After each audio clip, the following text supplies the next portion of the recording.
Hello student, स्वागत है आप सभी का सनब्राइट विद्याकुल यूट्यूब प्लेटफॉर्म पर। स्टूडेंट, आज के इस सेशन में साइंस के चैप्टर फर्स्ट रासायनिक अभिक्रिया एवं समीकरण के द मोस्ट इम्पोर्टेंट क्वेश्चन पे हम डिस्कस करेंगे। स्टूडेंट, ये जो क्वेश्चन टॉप 10 क्वेश्चन को हम लेकर आए हैं, ये क्वेश्चन बोर्ड एग्जाम में लगभग हर बार पूछा जाता है इस चैप्टर से, या तो इसी क्वेश्चन के इर्द गिर्द क्वेश्चन आपका घूमता रहता है। तो ये बिल्कुल द मोस्ट इम्पोर्टेंट क्वेश्चनों में से एक है। यदि आप ये 10 क्वेश्चन को भी बहुत अच्छे तरीके से तैयार करते हैं तो ये चैप्टर आपका डेफिनेटली बहुत अच्छा नंबर गेन करके आपको देगा। तो स्टूडेंट, आइए हम बात करते हैं इस चैप्टर के द मोस्ट इम्पोर्टेंट क्वेश्चन की तरफ चलते हैं। फर्स्ट क्वेश्चन है स्टूडेंट, लिखा है निम्नलिखित समीकरणों को संतुलित कीजिए। क्वेश्चन दिया है आपका BaCl2 प्लस AlSO4 का whole thrice equal to AlCl3 plus BaSO4। Student, इस क्वेश्चन को आपको बैलेंस करना है।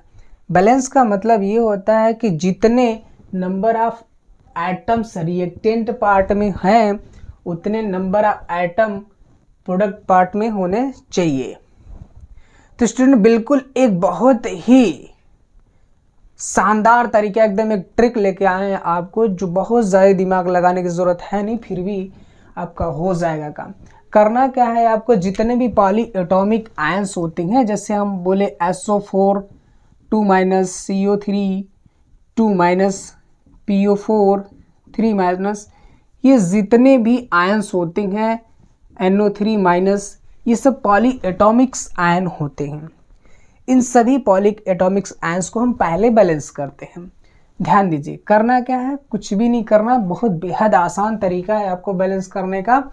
पॉली एटॉमिक्स आयंस यहाँ पे आपका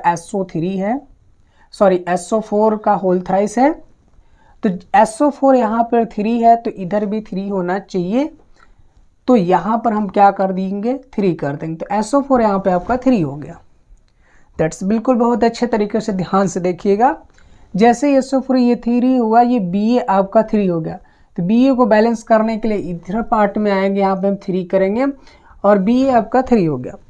जैसे ये Ba 3 हुआ, क्लोरीन आपका हो गया 6, तो क्लोरीन को इधर कर दीजिए 6, तो 2 करेंगे, 2 3 जा 6, क्लोरीन आपका हो गया 6।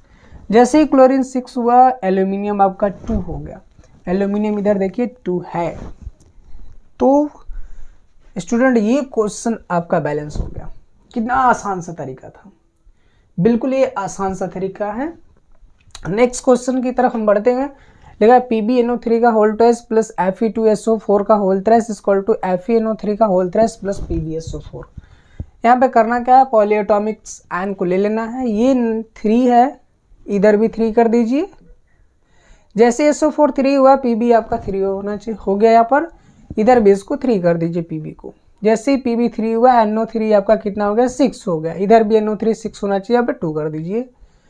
और जैसे ही ये 6 हुआ NO3 और Fe हो गया आपका 2, तो Fe यहाँ पे 2 है। स्टूडेंट, ये क्वेश्चन आपका बिल्कुल बहुत ही आसान तरीके से क्या हो गया, सॉल्व हो गया। नेक्स्ट क्वेश्चन की तरफ पढ़ते हैं। बहुत ज़्यादा इंपॉर्टेंट क्वेश्चनों में से ये एक क्वेश्चन है। लिखा है वियोजन अभिक्रिया को संयोजन अभिक्रिया के विपरीत क्यों कहा जाता है। इस अभिक्रियाओं के लिए समीकरण लिखिए। तो लिखा है यहाँ पे, जिस प्रकार संयोजन अभिक्रिया में 2 या 2 से अधिक अभिकारक परस्पर क्रिया करके उत्पाद बनाते हैं, ठीक उसी प्रकार के विपरीत वियोजन अभिक्रिया में कोई यौगिक 2 या 2 से अधिक यौगिकों में विघटित हो जाता है। स्टूडेंट, यहाँ पे ध्यान देना है कि जैसे क्या होता है कि 2 या 2 से अधिक पदार्थों को मिलाने से एक पदार्थ का निर्माण होता है, उसको संयोजन अभिक्रिया कहते हैं। एक ही पदार्थ का निर्माण होगा, एक से ज़्यादा नहीं होगा। ठीक उसी के विपरीत होता है कि कोई एक ही पदार्थ हम लेते हैं, वो क्या होता है, 2 या 2 से अधिक पदार्थों में टूट जाता है, उसी को हम बोलते हैं वियोजन अभिक्रिया। तो कैल्शियम ऑक्साइड को वाटर में डिसॉल्व करेंगे तो बनाता है कैल्शियम हाइड्रोक्साइड। ये संयोजन अभिक्रिया का एग्जाम्पल हुआ आपका। ये देखिए 2 या 2 से अधिक में आपका 2 पदार्थ हमने लिया, कैल्शियम ऑक्साइड लिया और पानी लिया, उसको मिक्स किए तो क्या बना आपका कैल्शियम हाइड्रोक्साइड। वियोजन के लिए हम बात करें तो कोई एक लेंगे, जैसे लिए CaCO3, इसको वियोजित किए तो ये बनाया calcium oxide plus carbon dioxide. तो स्टूडेंट ये इसका हो गया वियोजन और ये हो गया आपका संयोजन। तो ये 2 क्वेश्चन आपका बहुत ही अच्छे तरीके से तैयार हो गया। स्टूडेंट हम अपने नेक्स्ट क्वेश्चन की तरफ पढ़ते हैं। हमारा नेक्स्ट क्वेश्चन है विस्थापन एवं द्विविस्थापन अभिक्रियाओं में क्या अंतर है, इन अभिक्रियाओं के समीकरण लिखिए। तो विस्थापन अभिक्रिया किसे कहते हैं, लिखा है इस प्रकार की अभिक्रिया में किसी यौगिक का एक अधिक प्रतिक्रियाशील तत्व कम प्रतिक्रियाशील तत्व को विस्थापित कर देता है। सामान्य अभिक्रिया जिसे लिखा है A plus BC equal to AC plus B। Student विस्थापन अभिक्रिया का मतलब होता है कोई किसी यौगिक का कोई एक तत्व अधिक क्रियाशील है, वो किसी दूसरे तत्व को विस्थापित कर देता है। जैसे यहाँ पे लिखा A plus BC equal to AC। ये जो BC है, BC में से A क्या है, अधिक क्रियाशील है, अधिक क्रियाशील ये है, और B क्या है, कम क्रियाशील। तो अधिक क्रियाशील तत्व क्या करता है, कम क्रियाशील तत्व क्या करता है, विस्थापित कर देता है। इस अभिक्रिया को हम बोलते हैं विस्थापन अभिक्रिया। तो यहाँ पर A plus BC equal to क्या होगा, AC प्लस B को क्या कर दिया गया, विस्थापित कर दिया गया। ये सामान्य अभिक्रिया है। मेन अभिक्रिया है zinc plus copper sulphate equal to zinc sulphate plus copper. ये जो कॉपर सल्फेट है, कॉपर सल्फेट में से कॉपर क्या हो जाता है, विस्थापित हो जाता है, क्योंकि ये कम क्रियाशील होता है, और ये जो है आपका जिंक अधिक क्रियाशील तत्व होता है, ये क्या करता है, कम क्रियाशील तत्व को विस्थापित कर देता है, इसलिए बनता है ZnSO4। सेकेंड एग्जाम्पल है Fe प्लस CuSO4। Fe क्या करता है, Cu को विस्थापित कर देता है CuSO4 से, क्योंकि Fe कॉपर से क्या होता है, काफ़ी ज़्यादा क्रियाशील होता है, इसलिए इसको क्या कर देता है, विस्थापित कर देता है। आगे लिखा है द्विविस्थापन अभिक्रिया। द्विविस्थापन अभिक्रिया में क्या होता है, इस प्रकार की अभिक्रिया में 2 यौगिकों के आयन आपस में अदला बदली करते हैं, जिससे 2 नए यौगिक बनते हैं। सामान्य अभिक्रिया जैसे लिखा है AB plus CD equal to AD plus CB। तो स्टूडेंट्स में ध्यान क्या देना है, इसमें 2 यौगिक होते हैं, उसके आयंस क्या होते हैं, अदला बदली होते हैं। जैसे 2 यौगिक हमने लिखा, एक AB और दूसरा लिखा CD। तो AB में जो होगा AB A प्लस होगा, B माइनस होगा, CD में C प्लस होगा, D माइनस होगा। तो ये जो होगा A जब भी जुड़ेगा तो D के साथ जुड़ेगा, तो ये बना आपका AD। और जो BC है और इसमें का C और इसमें का B इससे जुड़ेगा, तो ये बना लिया आपका CB। तो जो पहले जो प्लस होता है उसको पहले लिखते हैं, जो माइनस होता है उसको बाद में लिखते हैं। तो एग्जाम्पल यहाँ पे आपको दिया गया है Na2SO4 plus BaCl2 equal to बना आपका BaSO4 प्लस 2NaCl। Na2SO4 और प्लस BaCl2 ये जो होता है सोडियम किसके साथ जाता है, तो इस क्लोरीन के साथ जाता है, रिएक्ट करता है, और ये BaSO4 के साथ रिएक्ट करता है, तो आपका बनता है BaSO4। नेक्स्ट एग्जाम्पल की तरफ चलते हैं। ये सोडियम है, इस क्लोरीन के साथ रिएक्ट होकर बनाता है आपका NaCl, और ये जो है आपका H इस OH के साथ रिएक्ट होकर बनाता है H2O। तो ध्यान देने योग्य बातें ये होती हैं कि 2 यौगिकों के आयंस क्या होते हैं, अदला बदली हो करते हैं, तो उसको बोलते हैं द्विविस्थापन अभिक्रिया। द्विविस्थापन अभिक्रिया में किसी का प्लस किसी दूसरे यौगिक के माइनस के साथ जुड़ता है, और किसी दूसरे का प्लस पहले के माइनस से जुड़ता है, जुड़ के नए प्रोडक्ट का फॉर्मेशन करते हैं, द्विविस्थापन अभिक्रिया कहलाता है। तो स्टूडेंट ये आपका हो गया विस्थापन और द्विविस्थापन अभिक्रिया।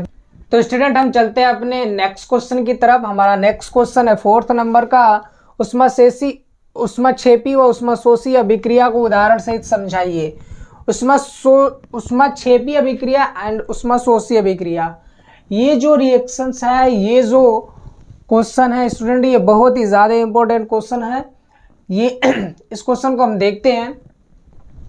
उष्माक्षेपी अभिक्रिया, तो इस अभिक्रिया में, इस प्रकार की अभिक्रिया में उत्पाद बनने के दौरान ऊर्जा मुक्त होती है, तापमान अभिक्रिया का बढ़ जाता है, अभिक्रिया का तापमान बढ़ जाता है। इस प्रकार की अभिक्रियाओं में ऊष्मा का निष्कासन होता है। तो क्या करते हैं, वे रासायनिक अभिक्रियाएं जिसमें अभिक्रिया के दौरान ऊष्मा निकलती है, उस अभिक्रिया को उष्माक्षेपी अभिक्रिया कहते हैं। एग्जाम्पल है जैसे कार्बन प्लस O2, कार्बन को ऑक्सीजन के साथ रिएक्ट करवाएंगे तो कार्बन डाइऑक्साइड बनेगी और ऊष्मा बनेगा। नाइट्रोजन को हाइड्रोजन के साथ रिएक्ट कराएंगे तो ये अमोनिया बनेगी और हीट जनरेट होगी या ऊष्मा निकलेगी।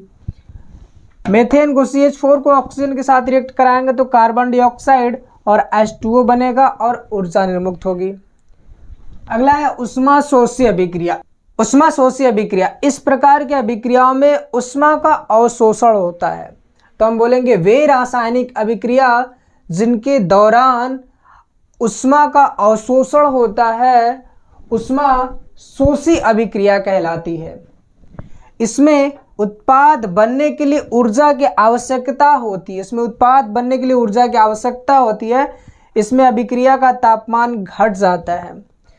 जैसे क्या है, HgO को ये ऊष्मा लेगा तो बनेगा आपकी मरकरी और ऑक्सीजन। प्रकाश संश्लेषण एक प्रकार की उष्माशोषी अभिक्रिया होती है। तो आपका 4th नंबर का क्वेश्चन था स्टूडेंट। अपने नेक्स्ट क्वेश्चन की तरफ हम चलते हैं। नेक्स्ट क्वेश्चन है 5th नंबर का, श्वसन को उष्माक्षेपी अभिक्रिया क्यों कहते हैं, वर्णन कीजिए। श्वसन को उष्माक्षेपी अभिक्रिया क्यों कहते हैं, वर्णन कीजिए। तो आंसर यहाँ पे, जीवित रहने के लिए हमें ऊर्जा की आवश्यकता होती है। यह ऊर्जा हमें भोजन से प्राप्त होती है। पाचन क्रिया के समय खाद्य पदार्थ छोटे छोटे टुकड़ों में टूट जाते हैं, जिनसे हमें ग्लूकोज प्राप्त होता है।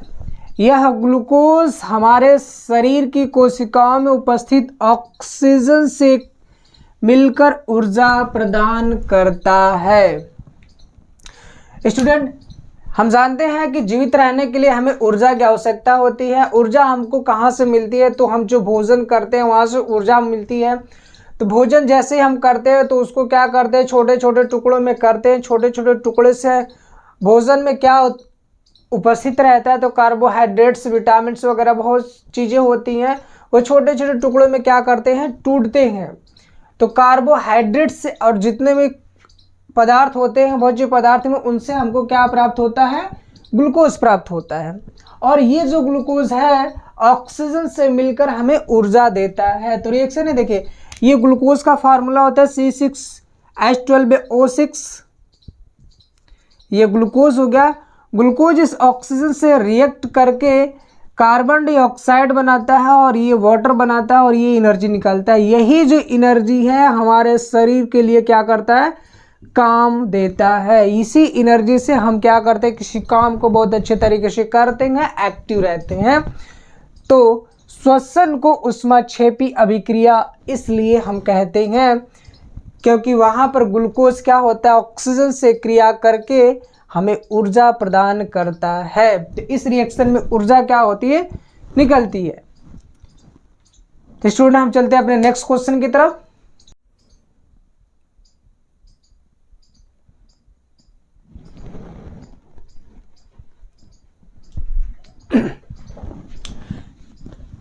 हमारा नेक्स्ट क्वेश्चन है, रेडॉक्स अभिक्रिया किसे कहते हैं।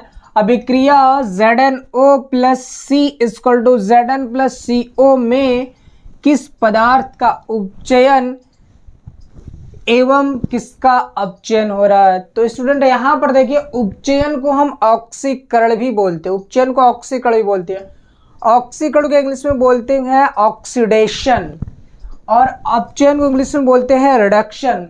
यहाँ पे ये एक प्रकार का क्या दिया है, रिएक्शन दिया है और पूछा है कि इसमें किसका ऑक्सीकरण हो रहा है और किसका अपचयन हो रहा है, और पहले पूछा है कि रेडॉक्स अभिक्रिया किसे कहते हैं। तो स्टूडेंट फोकस करिए बोर्ड पर, ऐसी अभिक्रियाएं जिनमें ऑक्सीकरण तथा अपचयन दोनों एक साथ एक ही समय पर घटित होता है, उपचयन अपचयन अभिक्रिया कहलाता है अथवा उसे रेडॉक्स अभिक्रिया कहते हैं। तो ऐसी अभिक्रिया जिनमें ऑक्सीडेशन और रिडक्शन का प्रोसेस एक ही समय पे एक साथ होता है, उस अभिक्रिया को हम रेडॉक्स अभिक्रिया कहते हैं। जैसे यहाँ पे देखते हैं, दिया है reaction ZnO plus carbon equal to क्या बना रहा है आपका, Zn और CO। तो यहाँ पे देखिए Zn के साथ ऑक्सीजन है, यहाँ पे देखिए Zn के साथ ऑक्सीजन नहीं है, तो यहाँ पे साफ दिख रहा है कि ऑक्सीजन क्या हो रहा है, रिमूव हो रहा है। ऑक्सीजन क्या हो रहा है, यहाँ से Zn से रिमूव हो रहा है, तो ऑक्सीजन निकलना क्या कहलाता है। और देखिए यहाँ पे कार्बन के साथ यहाँ पे ऑक्सीजन जुड़ रहा है, तो ऑक्सीजन का जुड़ना ऑक्सीकरण कहलाता है। ऑक्सीजन का जुड़ना ऑक्सीकरण या उपचयन कहते हैं, और ऑक्सीजन का निकलना अपचयन कहलाता है, अपचयन। तो बोला है क्वेश्चन में किसका अपचयन हो रहा है, किसका उपचयन हो रहा है। तो अपचयन देखिए, तो ZnO का अपचयन हो रहा है और कार्बन का उपचयन हो रहा है। तो स्टूडेंट ये क्वेश्चन था आपका रेडॉक्स अभिक्रिया का।